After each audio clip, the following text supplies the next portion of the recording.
Bom dia, muito bom dia a todos os seres divinos encarnados em corpos físicos, pois é isso mesmo que você é. Pessoal, hoje é sexta-feira, dia 2 de abril de 2021. São exatamente 10 horas e 15 minutos.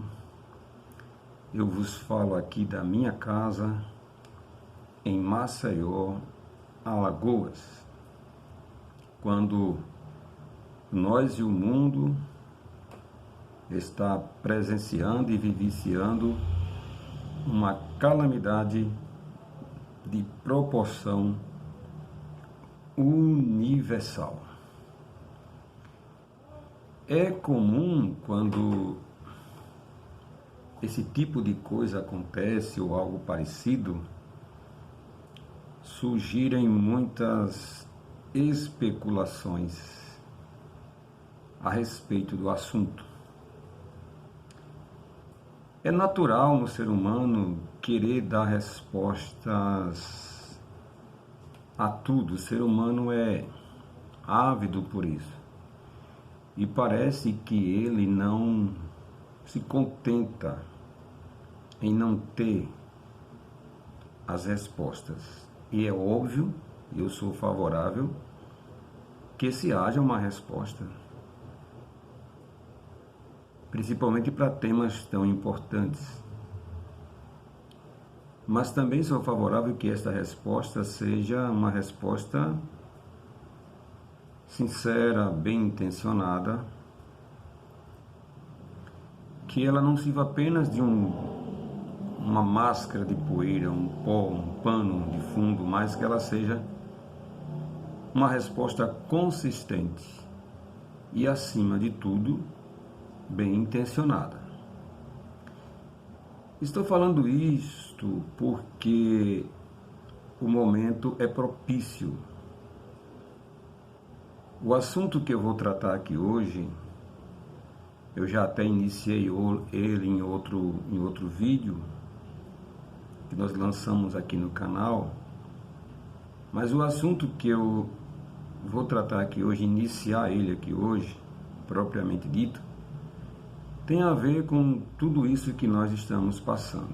Porque, como disse, muitos especuladores querem associar e trazer uma razão para tudo isso que o mundo está vivenciando, esse modelo atípico de dificuldades e intempéries pelo qual o mundo está atravessando. Bom, e aí surgem muitas pessoas querendo ser o dono da razão, querendo ser os fiéis e autênticos intérpretes das profecias e tentando ligar uma coisa a outra, enfim. O que nós vamos tratar aqui hoje vai modificar, aliás, já era para ter modificado há muito tempo atrás, a cosmovisão, a maneira de se ver as coisas. Vai quebrar paradigmas.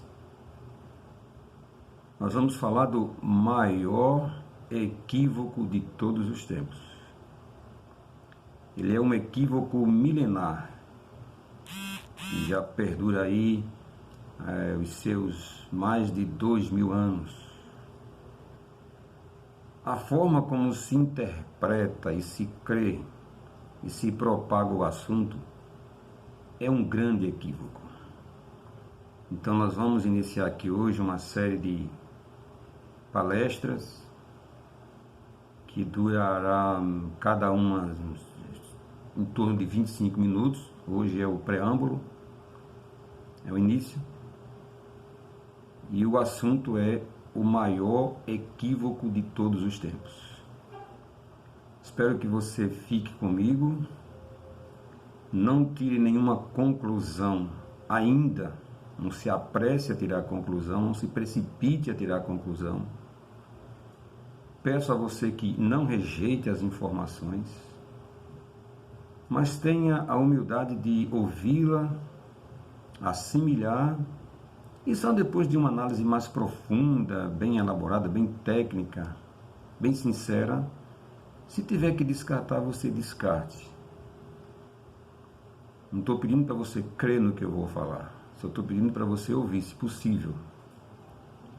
Agora, se não tiver como descartar, você precisa mudar a sua forma de ver as coisas,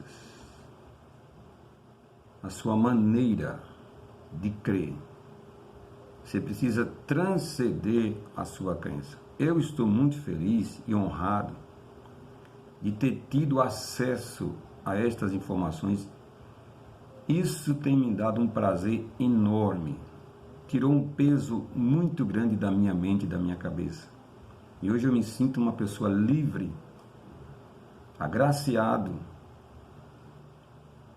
grato a Deus por ter tido estas informações a tempo e poder me libertar do sistema religioso predominante que vem há séculos solapando a crença de muita gente e induzindo as pessoas a acreditar no que eles colocam diante delas. Então é uma proposta para uma quebra de paradigmas, para transcender uma crença e despertar para um novo tempo que já devia estar sendo vivenciado desde o dia em que Jesus colocou os pés neste planeta chamado Terra. Vou começar fazendo algumas perguntas neste primeiro vídeo. Primeira pergunta: Jesus vem de novo? Segunda pergunta: o arrebatamento ou consumação do reino? O que a Bíblia diz e em que devemos acreditar? A Bíblia fala de um suposto arrebatamento que ainda está para acontecer, ou ela fala que Jesus viria para consumar, consolidar e implantar o reino com poder e juízo para Israel? Será que ele ainda vai vir para arrebatar a igreja? A Bíblia fala disso, o próprio Jesus falou disso. É o que nós vamos descobrir até o final desta série, o maior equívoco de todos os tempos. Jesus fez alguma promessa de arrebatamento para a igreja? É uma pergunta interessante. Jesus fez alguma promessa de arrebatamento para a igreja atual? Existe na Bíblia alguma promessa de arrebatamento para esta igreja atual? Tem algum lugar nos evangelhos onde Jesus fala que viria para arrebatar a igreja? Jesus alguma vez pronunciou a palavra arrebatamento? Isso consta nos 4 evangelhos históricos, onde está a biografia de Jesus, seus feitos, suas realizações. Por alguma vez ele falou sobre o arrebatamento da igreja? É o que nós vamos descobrir. Todos os acontecimentos e sinais que estão descritos nos evangelhos precediam a sua vinda para Israel ou a sua vinda futura para a igreja de hoje? Quantas vezes Jesus vai vir? Ou quantas vezes ele viria? Uma ou 2 vezes? Vou reformular. Quantas vezes Jesus vai vir? Mais uma ou mais 2? O que Jesus veio ou viria a fazer na sua segunda vinda? O que é que a Bíblia diz sobre isso? O reino de Deus foi pronunciado por João Batista, inaugurado ou trazido por Jesus, e na sua segunda vinda ele viria consumar esse reino com poder e juízo para a nação de Israel e as nações da sua época. Jesus, vou reforçar aqui o pensamento, Jesus nunca falou de arrebatamento nos evangelhos e nunca fez nenhuma promessa para a igreja de hoje. Tudo, observa o peso dessa afirmativa, tudo foi direcionado para Israel e os discípulos e as nações daquele tempo em que ele viveu. A isso criaram um rótulo que se chama escatologia consumada. Eu não quero usar este rótulo, mas o que eu vou falar está inserido neste contexto, que as pessoas são especialistas em criar rótulos. Então está inserido neste rótulo. Repetindo. O segredo está na repetição, né? Jesus nunca falou de arrebatamento nos evangelhos. Se você encontrar uma vez, um lugar, ele falando de arrebatamento, eu vou me convencer. Ah, mas a sua mente já viaja, já diz assim, mas tem as parábolas. Parábolas. Carece de uma forma exata de interpretação. Todas as vezes que ele fala sobre a sua vinda, você tem que observar se é literal ou parábola. E em que contexto se encontra esta fala. Tá bom? Mas eu repito e asseguro, Jesus nunca falou de arrebatamento nos evangelhos e nunca fez nenhuma promessa para a igreja de hoje. Nós vamos provar pela Bíblia. Fique conosco. Tudo foi direcionado para Israel e os discípulos daquele tempo. Agora, eu vou iniciar esta palestra e tem uma frase do apóstolo Paulo que diz assim: irmãos,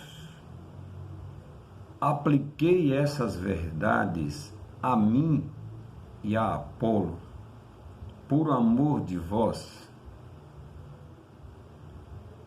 para que por nosso intermédio aprendais a não ir além do que está escrito, de maneira que nenhum de vós se encha de orgulho a favor de um contra o outro.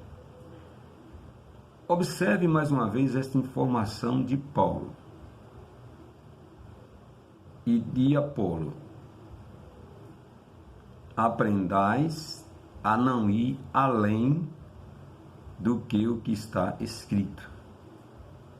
Então você e eu devemos aprender a não ir além do que aquilo que está escrito na Bíblia.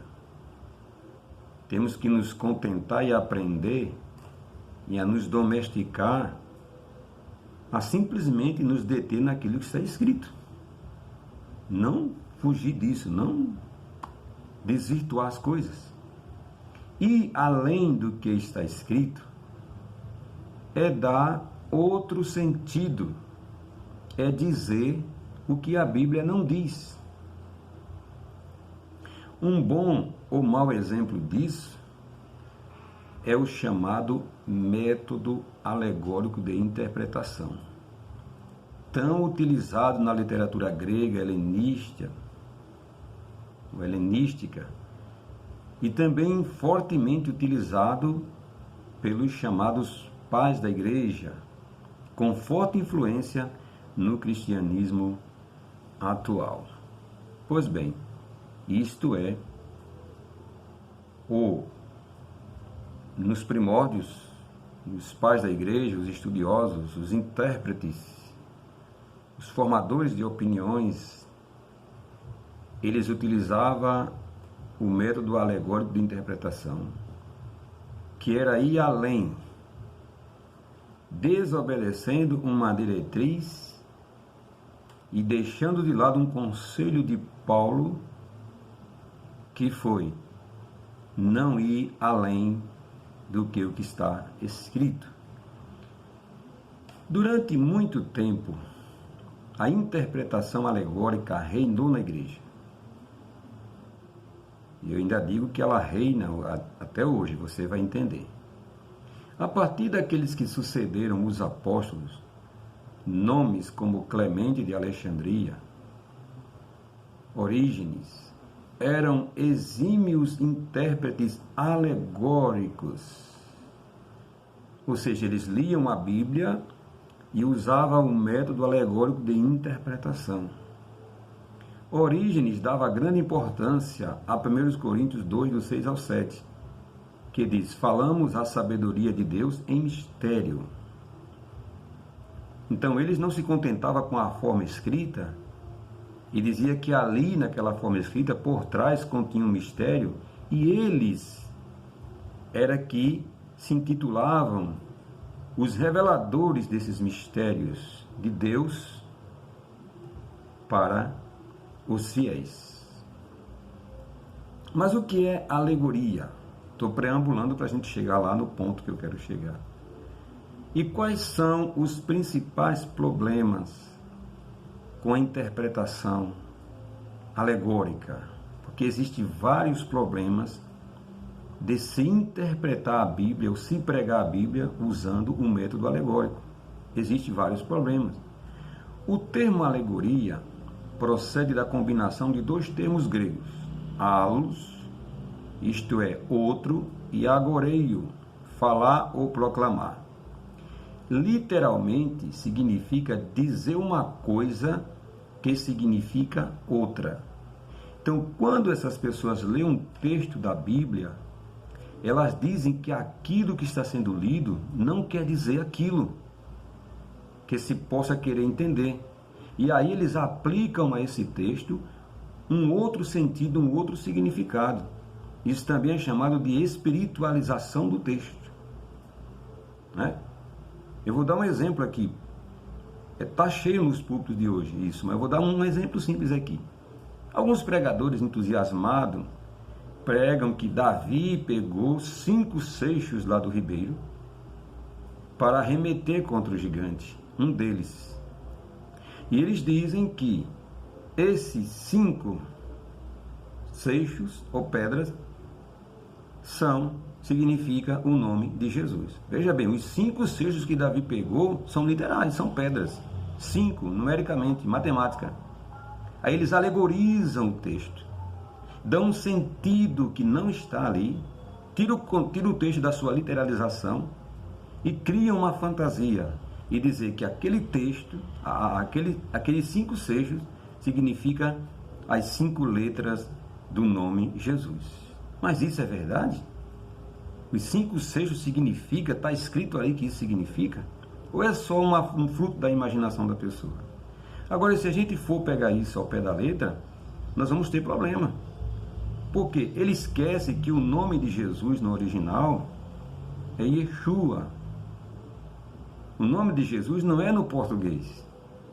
Originalmente é Yeshua, e não tem 5 letras, tem 6. E não tem a letra J lá no nome original de Jesus. Então, o método alegórico de interpretação é uma fantasia, muitas das vezes. É uma espiritualizar o texto, é tirar ele do seu contexto, do seu sentido, né? Então, o grande problema de se usar alegorias como método de interpretação, um dos grandes problemas, é que ele não leva em consideração a intenção do autor original. Quer dizer, a pessoa que escreveu tinha uma intenção e quem está lendo dá uma outra intenção bem diferente. É uma infidelidade com o texto. Isso prejudica muito a vida das pessoas e criam sistemas religiosos, forçando o texto, desvirtuando ele do seu caráter e de sua essência e dando um outro sentido ao seu bel prazer, para satisfazer o ego dessas pessoas. E tantos cristãos que são ingênuos, que acreditam nesses pregadores e não procuram e não têm uma iniciativa própria para verificar, não tem coragem de ler, de investigar, de inquirir, de perguntar. e de ver se aquilo é realmente o que está dizendo. Formaram as coisas para você e você acredita em tudo que eles formaram. A intenção do autor, outro problema aqui com o método alegórico, a intenção do autor perde-se de vista e o intérprete introduz no texto as suas próprias palavras. Muitos dos textos da Bíblia que são pregados estão subjugados a uma interpretação particular de quem está pregando. Mas o que ele está dizendo não tem nada a ver com o que ele está lendo. E levando em consideração que todo pregador é intérprete, é aí onde mora o perigo. Você é forçado, é induzido a acreditar numa interpretação particular deste pregador. Mas muitas das vezes não é aquilo que aquele pregador está dizendo. E a gente vê muito nos púlpitos, muita baboseira sendo pregada, muita interpretação forjada, descentralizada, fora do contexto, sem nexo, sem sentido, mas as pessoas pulam, gritam, se esperneiam, caem, rolam no chão, dão glória, fomentado por uma inverdade e movidos por uma emoção, né? Por uma histeria que às vezes é coletiva, mas não por uma pura e genuína verdade contida naquele texto. E é isto que eu quero aqui alertar você sobre isso. Seja mais corajoso, tenha mais vontade de pesquisar, de não acreditar em tudo, até porque a própria Bíblia diz: não creais em todo espírito, porque nem todo ele vem de Deus. Os homens pegaram o texto e deram o sentido que eles quiseram dar e formaram um sistema em cima disso. E prende, cativam pessoas em cima disso. Outro dia eu vi um sujeito dizer que, fazendo um paralelismo do Antigo Testamento com o Novo, que lá no Antigo Testamento você diz que quem não dá dízimo está roubando a Deus, e ele faz um paralelo com o Novo Testamento e diz que o roubador não entra no reino de Deus. Conclusão: quem não dá dízimo não vai para o céu. Então isso é verdade? É isso que a Bíblia diz? Mas esse pregador cativa a sua igreja e força as pessoas a fazer o que ele quer, usando como pretexto a palavra de Deus. Então muitos equívocos foram criados pelo sistema religioso por meio de métodos alegóricos de interpretação. O intérprete alegórico é especulativo, extravagante, ou quanta extravagância, né? Na ânsia de encontrar o sentido espiritual em cada sentença da Escritura, ele perde de vista o contexto histórico e sangra o propósito tensionado pelo autor original. E assim, a Bíblia passa a ser interpretada não pela própria Bíblia, mas pela mente fantasiosa do intérprete. Em pregadores que é mestre em querer ser o sabichão, né? O que recebeu a revelação de Deus, do Espírito. Epa, está chegando agora uma revelação novinha e eu vou passar para vocês. Está vindo do forno, está vindo de Deus. Muitas vezes é fantasia da cabeça dele. É o texto fora do contexto. É uma interpretação fantasiosa. Mas o intérprete alegórico, ele é especulativo, extravagante. Tem cada bobagem que a gente vê por aí, né?